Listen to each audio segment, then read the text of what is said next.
Moved quickly to replace former Congressman Matt Gaetz after he withdrew as nominee for Attorney General, replacing him with former Florida Attorney General Pam Bondi. With Donald Trump's new pick to be Attorney General, Trump is showing once again that among the top qualifications he is seeking for his cabinet is personal loyalty. New cabinet appointment approved. Kelly Loeffler? Ugh, gross. Is Pam Bondi any better? No Attorney General for Trump is going to be better, dude. What are you, crazy? There is no such thing as a good pick for the Trump cabinet, okay? That's just not going to happen. I mean, if you are a perma-war type of person, then yeah, you look at like Marco Rubio and go, well, that's a reasonable pick. That won't rock the boat too much. We'll still do a lot of wars, luckily, you know? But outside of that, the Cheney endorsement made nearly 3 in 10 independent Pennsylvania voters less enthusiastic about Harris's campaign from Data for Progress. Jay Robertson responds, I'd rather lose an election than win with voters who actually oppose a big tent. I think there's nothing funnier than thinking that big tent party attitudes are for anything but winning elections. There's nothing funnier than being like, no, I'm just a big tent rider for the principle, you know? But then again, that is literally the Democratic Party's attitude. The notion of bipartisanship for the pure, for just the sake of bipartisanship alone. It's not to like pass your legislative agenda, right? It is actually just to say that you are being bipartisan. Like that is the point. That is the purpose. To me, that's idiotic because I care about progress. I care about actual politics and not some weird ideological nonsense. The state of affairs in the Democratic Party recently has been this, okay? It's very cool. It perfectly captures the essence of both parties, okay? One side is like, I'm going to kill you. And then the other side is like, I hope we can give more money to Israel, please. Excuse me. We're here to do a job. Oh, yeah. Please vote for me. I believe we should come together as Americans and man, shut your old, rich, racist, white ass up. I'm going to deport 1 trillion Mexicans. I mean, this is also true. It was really funny. It was like Mitt Romney is a particularly funny person in this meme. Because if you know anything about like the Republican Party, Mitt Romney was like running at a point where the Republicans were like, damn, the Democrats are really cooking us, man. We really maybe have to restructure the way we talk about Latinos and immigration. Maybe we should be more like the libs. And then he got owned. And then Trump came in and was like, no, Mexicans are rapists, dude. What the are you talking about? And everything changed. Like there was a point where the Republican Party was like, maybe we're being too harsh on immigrants and we should probably not be that way. And then Donald Trump was like, nope. Why are peeps posting this dumb shit? Is it because they're trying to justify voting for Kamala? Wait, what? Okay, first of all, you can't say posting dumb shit and then send me an Emma Vigeland link, okay? I will always push back on that. Emma is the GOAT. Majority Report is great. So is Kyle Kalinske and Secular Talk and all these other places, okay? Everybody calm the down. Check yourself before you wreck yourself. There is no infighting between the Majority Report and myself. We're not doing that. That's dumb as.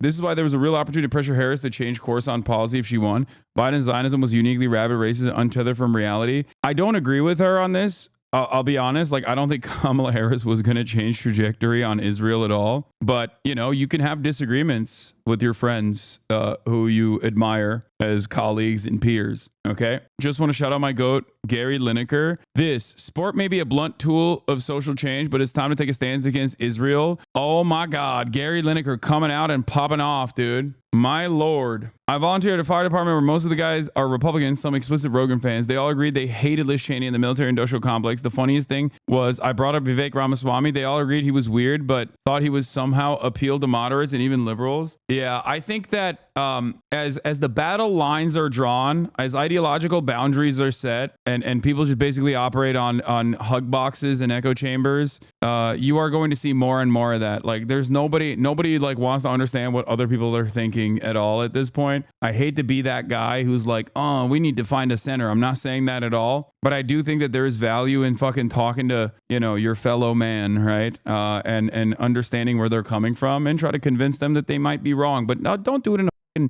weird, annoying debate lord way. Do it in like a cool way where you're a cool guy. You want me to be cool, bro? That's not possible. Sorry. I know chat wants to call out every lib they see, but this infighting doesn't get us anywhere. Everyone want to be the most moral when we're all trash. I mean, you gotta have boundaries though. You gotta have enemies, okay? You gotta have ideological opposition. That's a big part of the problem. And Liz Cheney is my enemy. Okay, that's it. If you're a white dude who is like routinely going out to bat publicly and saying the N-word, okay, as a white guy, you're my enemy. You're not a fucking friend. Like it's how much time and emphasis and effort people spend on certain things that should also that's also, in my opinion, a good way to assess whether or not someone is truly on your side. Just hours after former Congressman Matt Gaetz dropped his embattled bid to be Attorney General, Donald Trump had a new choice to run the Justice Department. Hasan, what do you think the point of specifically picking rapists is? There was always psycho picks who aren't rapists, but Trump always insists on the rapists. Is it just supposed to be a fuck you to women? I don't think it's a deliberate fuck you to women. I don't think this is like Me Too backlash or anything like that. I think because that's kind of how like people have been presenting it. I think it's just that these guys happen to be that way and also be massively loyal to Donald Trump, you know? Also, it's Donald Trump. Like he's Mr. Grabbing by the he's the person who has at least like in a civil litigation been found guilty of sexually assaulting E. Jean Carroll. Like it's not, you know what I mean? Like I don't think this is a thing he cares about, but I don't think it's in the forefront of his mind. Like mine's type beat, right? Doesn't want to have people around who will call him out. I don't think a lot of the other men in his cabinet are going to call him out for that sort of behavior anyway. I get why it comes across as like deliberate, you know what I mean? Because it's like, what the every cabinet member has some kind of like sexual assault allegation. Like what the going on? Former Florida Attorney General Pam Bondi, a Trump loyalist sometimes seen on stage at Trump rallies. President Trump has been out there fighting for us non-stop. And if he's out there fighting for us, we're gonna fight for him. In announcing his choice, Trump praised Bondi as a smart and tough America First fighter, pledging she will, quote, refocus the DOJ to its intended purpose of fighting. Dude, Trump literally went from Matt Gaetz, who was going to be loyal to him, obviously above all else, to a person who he literally paid to be his lawyer. Like, I mean, we already knew that he was going to pick someone. He was going to go for the loyalty pick, but like, it is pretty funny. I mean, this is like, I'll just say it like this.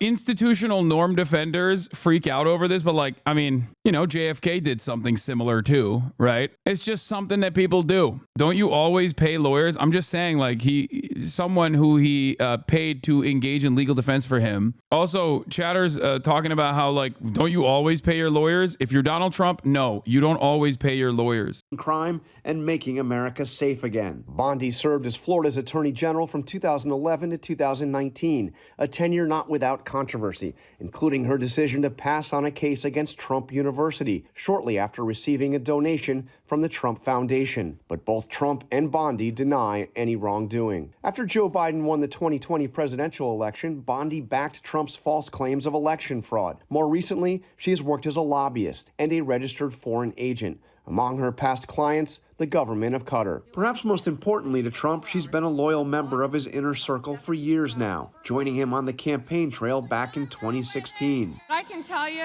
firsthand, when it comes to law and order, you know I don't mess around, and neither does Donald Trump. Hasan, when are you going to make a Blue Sky account? Stop, please. Please stop begging me to make a fucking Blue Sky account. Y'all are so lame for this. Maybe one day, okay? Maybe. Not yet. Staying on Twitter is very pathetic. Brother, I've talked about this a million times over, okay? It is my only form of communicating with journalists all across the globe, especially in Palestine.